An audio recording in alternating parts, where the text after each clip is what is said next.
시청자 여러분 안녕하십니까? 1월 16일 목요일 JCN 모닝뉴스 시작합니다. 산업도시인 울산이 근래 들어 산업 경제와 함께 심혈을 기울이는 것 중에 하나가 환경 분야일 겁니다. 어제 울산시가 녹색 환경도시 또 정원도시 울산 조성을 위해 추진할 주요 사업 계획을 발표하는 자리를 가졌습니다. 올 한 해 울산시는 어떤 사업들을 중점적으로 추진해 나갈지 전우수 기자가 보도합니다. 울산의 환경 분야 정책을 총괄하는 환경국과 정원녹지국 수장들이 언론 브리핑을 갖고 올 한 해 추진할 주요 핵심 사업을 밝혔습니다. 울산시 환경국은 지속가능한 녹색 환경도시 울산을 목표로 총 4,165억 원을 투입해 4대 분야 14개 중점 사업을 추진합니다. 제시된 4대 추진 분야는 탄소 중립 실현을 위한 기업 경쟁력 강화와 사람과 자연이 다 함께 행복한 생태도시 울산 조성, 그리고 맑은 공기, 깨끗한 물, 건강한 생활환경 조성 등입니다. 산업단지 온실가스 감축 계획을 통해 16만 톤의 온실가스를 줄이고 포유류, 조류, 어류 등 다양한 생태 현황을 파악할 수 있는 도시 생태 현황 지도도 만듭니다. 철새 관광을 위한 조류 사파리를 20곳으로 늘리는 등 시민 동행 생태문화 조성에도 힘씁니다. 360억 원을 투입해 친환경 전기자동차와 전기 이륜차 보급을 확대해 대기질 개선에도 적극 나섭니다. 맑은 물 확보 종합계획과 운문댐물 울산 공급 사업, 그리고 학성공원 물길 복원 사업도 본격적으로 추진됩니다. 해수 담수화는 이제 기존에 있는 저희가 바닷물 아예 시설해서 사업을 하는 거고, 탄력 매수는 기업과 연계한 기업에서 버리는 물을 어떻게 다시 정시해서 사용할 수 있는 그런 방법을 추진하고 있다는 말씀. 환경 분야의 또 다른 한 축인 울산시 녹지정원국은 올해 사업 추진 목표를 꿈의 도시 울산, 산업의 정원을 수노타로 정했습니다. 이를 위해 마련된 4대 핵심 추진 전략은 울산국제정원 박람회 준비 본격화와 박람회장 기반 조성과 주변 환경 개선, 건강한 녹색 여가 공간 확대 등입니다. 올해 같은 경우에는 시민들이 녹색 공간을 좀 더 즐길 수 있는 여러 가지 생각들을 좀 만들어서 시민들. 올해는 특히 2028 울산국제정원 박람회의 준비 원년으로 연말까지 박람회 조직위원회를 출범합니다. 박람회 종합 실행 계획을 수립하고 정원 박람회의 성공기원 대축전도 마련합니다.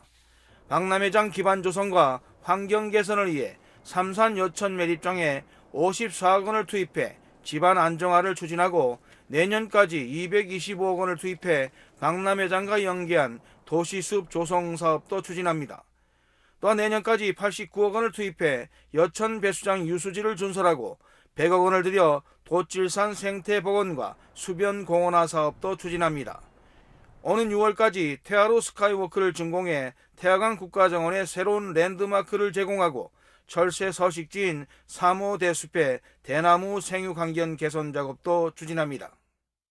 산업수도 울산이 녹색 환경도시 정원도시로의 조성을 통해 한층 품격 있는 도시로 거듭나고 있습니다. JCN 뉴스 전우수입니다. 울산시가 자체 수원 확보를 골자로 하는 울산시 맑은물 확보 종합계획을 마련하고 본격 추진에 나섰습니다. 이번 계획은 반구대 암각화 보존과 가뭄 등의 기후변화에 대응하고 부족한 맑은물 확보를 위한 취수원 다변화를 모색하기 위한 것입니다. 이를 위해 울산시는 자체 수원 확보 사업으로 회하댐 리모델링을 비롯해 지하 저류댐 건설과 해수 담수화, 그리고 신규댐 건설 사업 등을 추진하고 광역 상수도 사업으로 운문댐 물 공급 사업과 대암댐 용도 전환 사업 등 총 10개 사업을 추진합니다. 울산시는 이를 통해 하루 최대 36만 톤의 맑은 물을 확보한다는 계획입니다. 울산시는 울산시립교향악단 제10대 예술감독 겸 상임지휘자로 오스트리아 출신 사샤 괴체를 선임하고 어제 오전 시장실에서 위촉식을 가졌습니다. 임기는 어제부터 2027년 1월 14일까지 2년간입니다. 지휘자 사샤 괴첼은 이스탄불 필하모닉에서 12년간 예술감독을 맡았고 직전까지 프랑스 루아르 국립오케스트라 음악감독으로 재직했습니다. 울산시립교향악단은 지난 2018년부터 6년간 지휘자로 활동해온 러시아 출신의 니콜라이 알렉세예프가 2023년 12월 마지막 연주회를 가진 이후 1년 동안 상임 지휘자가 공석이었습니다. 윤석열 대통령의 체포와 관련해 지역 정치권에서도 엇갈린 평가를 내놓고 있습니다. 더불어민주당과 진보당 울산시당 진보단체는 어제 시의회 프레스센터에서 잇따라 기자회견을 갖고 윤석열 대통령의 체포는 민주주의 회복의 첫걸음이며 시민의 힘의 결과라며 일제히 환영했습니다. 이에 반해 울산의 국민의힘 김기현 의원과 박성민 의원은 어제 오전 서울 용산구 한남동 공관 앞에서 공수처의 윤석열 대통령 2차 체포영장은 불법이라며 반발했습니다.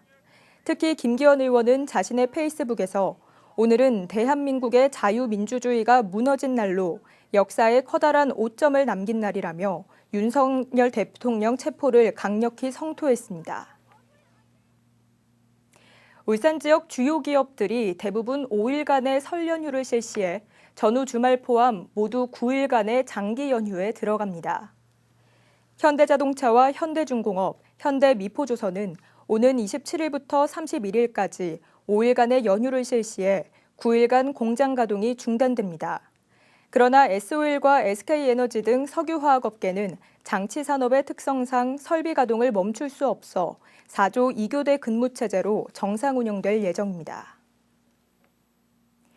지난해 울산의 고용률이 소폭 증가한 가운데 실업률도 동반 상승하며 고용시장이 악화된 것으로 나타났습니다. 동남지방통계청에 따르면 지난해 울산의 고용률은 59.8%로 전년 대비 0.1%포인트 상승했습니다. 실업률도 3.7%로 전년 대비 0.3%포인트 상승했습니다.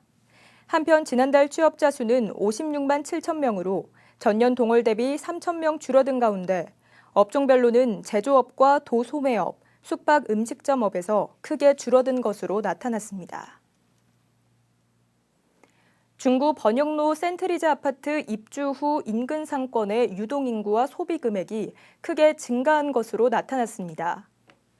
중구청이 통신사와 카드사를 통해 번영로 센트리즈 인근 상권의 유동인구와 소비 현황을 분석한 결과 입주 당시 9만 6천 명이었던 월 평균 유동인구는 입주 1년 만인 지난해 9월 16만 3천 명으로 68.9% 급증했습니다. 특히 이 기간 음식업 매출이 19억 7천만 원에서 25억 8천만 원으로 30% 급증했습니다.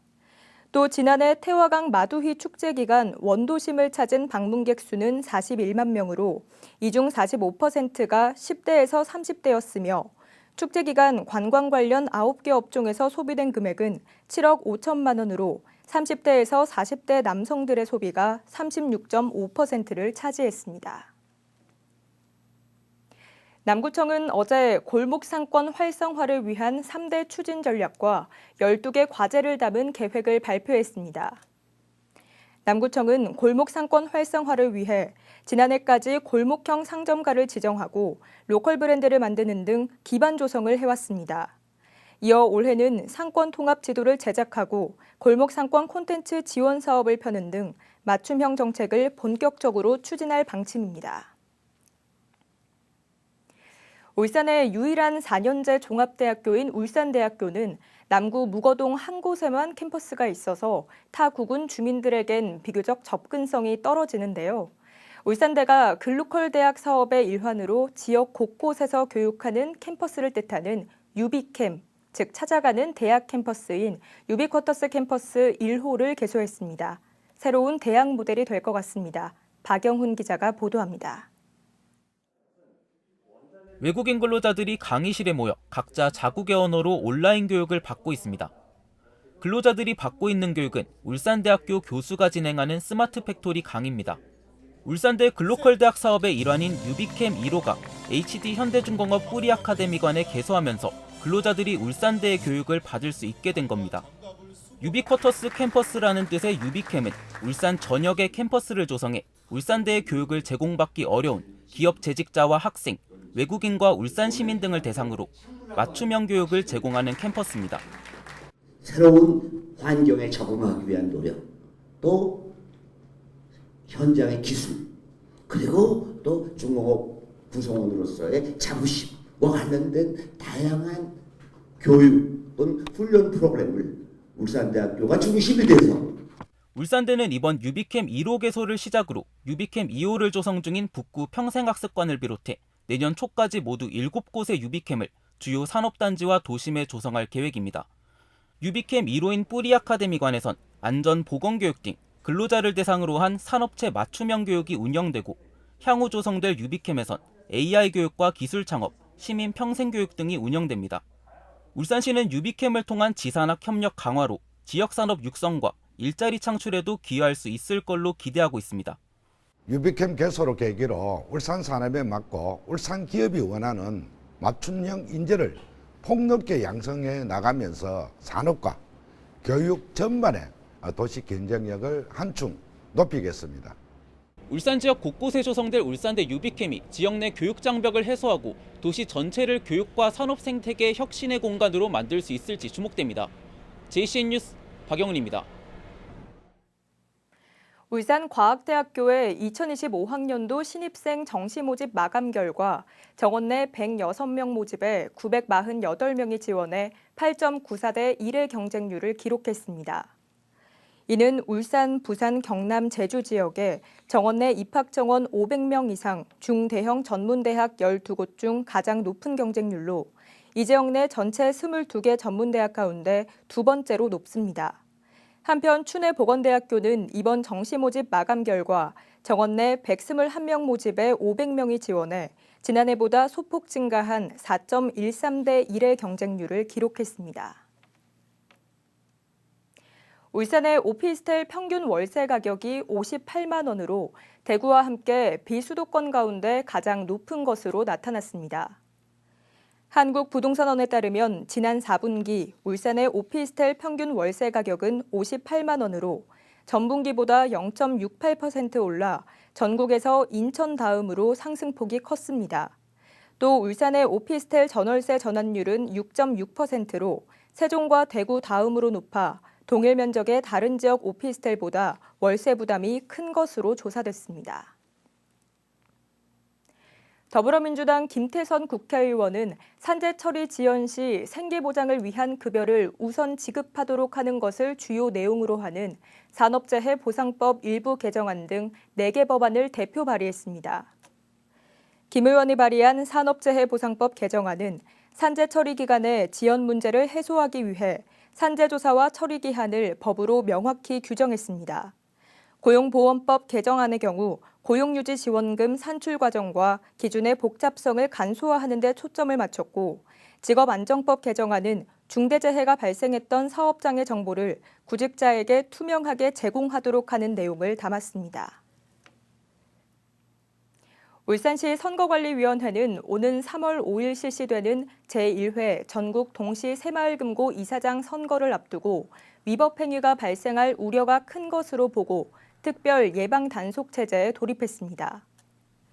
울산시 선관위는 명절 연휴에도 신고 접수를 위한 비상 연락 체제를 유지한다고 밝히고 위법 행위를 발견하면 1390번으로 즉시 신고해 줄 것을 당부했습니다.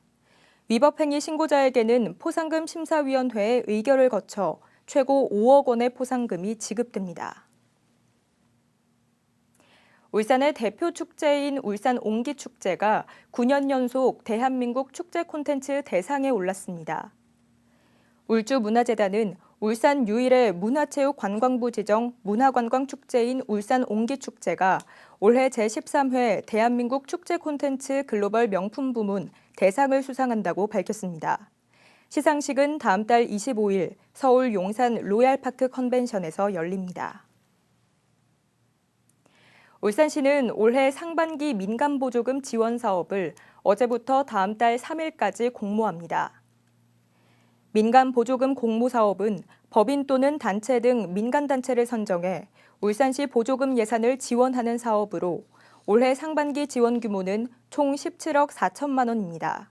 공모 분야는 문화, 관광, 복지와 일자리, 환경, 농업기술 등으로 지원을 받고자 하는 단체는 다음 달 3일까지 사업 담당 부서에 신청서를 접수하면 됩니다. 북구청은 오는 31일까지 2025년도 농어촌 육성기금 융자 신청을 접수받습니다. 융자 실행 기한은 4월부터 내년 3월까지이며 신청 대상은 지역 농어업인과 생산자 단체 등입니다. 신청을 희망하는 농어업인은 융자 신청서와 사업계획서 등 필요한 서류를 갖춰 북구청 농수산과에 제출하면 됩니다. 울산시 보건환경연구원은 지난해 지역 내 유통수산물에 대한 안전성 검사를 실시한 결과 모든 제품이 기준과 규격에 적합한 것으로 나타났다고 밝혔습니다. 이번 검사는 농수산물 도매시장을 비롯해 대형마트와 수산물 판매점, 회센터 등에서 수거한 수산물 1,302건을 대상으로 실시됐습니다. 보건환경연구원은 이번 검사에서 동물용 의약품과 중금속, 인공감미료와 방사성 요오드 등이 모두 기준과 규격에 적합해 시민들이 안심하고 소비해도 되는 것으로 나타났다고 설명했습니다. JCN 모닝뉴스를 마칩니다. 함께해 주신 여러분 고맙습니다.